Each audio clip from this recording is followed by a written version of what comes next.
Diary of a Parallel Man by Meher Shalal Hashbaz. Written by David Elam. Excerpts read by Jim Baker. March 15. It came to me in a flash, and I loathe myself now for even thinking it. I told Daisy to put on her shoes and pack a bag. We would be there and back before Naomi returned with the children. I took Daisy to the forest. Everything was as I'd left it. I had assumed the father would have told the elders to destroy the arrangement of plants, but no. They were all still there, even the chairs for the chimps and the glass solar panels. Before long I had the special plants connected to the forest network, and the 2 young chimps in place. Finally, I sat Daisy in the centre. "It won't hurt, will it, Daddy?" Daisy asked. I couldn't look at her, but reassured her it wouldn't. She sat patiently as I strapped her onto her chair and fitted the leaf headdress. "Now, don't try and take this off, you understand? Not until I give you word. Promise me." "I promise, Daddy." "Good girl," I said. "Now I'm going to adjust the panels and then switch on. The chimps might get a bit noisy, but you must sit still and wait. Promise?" "I promise," she said. I hate myself when I think of her innocence. And so I began the process. I adjusted the glass panels, and the build-up of heat was immediate. Excited, I rushed up the ladder into the tree dwelling and activated the sequence. Straight away there was a hum of power. The leaves of the trees curled and moved. The lesser animals shuddered.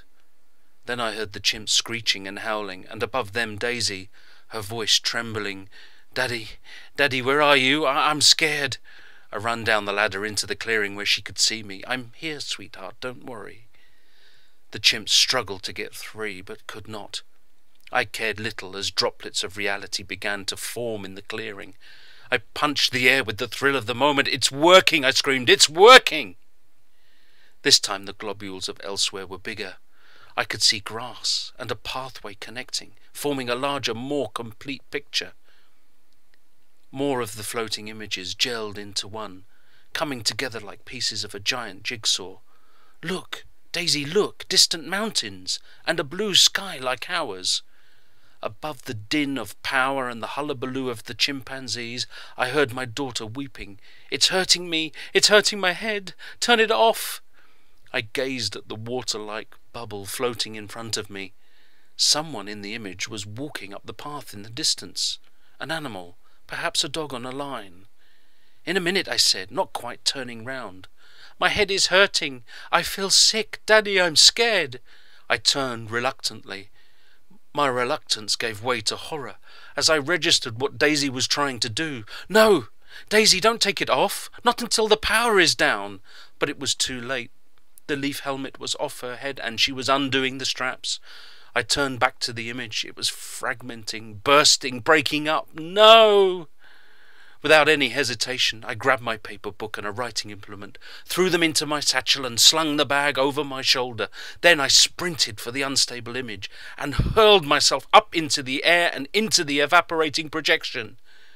I landed hard on the gravel path, winded, and looked up to see the floating bubble breaking apart. My frenzied daughter running and crying, and she was gone. The smaller bubbles burst into nothingness. I sat stunned, taking in the enormity of what I'd done. The man with the dog approached. His clothes were similar to mine, a series of woven fibres, only more of them. They had a homemade look to them and were well worn. He doffed his cap. "I'll read." His voice was cracked and tired, his words strange and yet oddly familiar.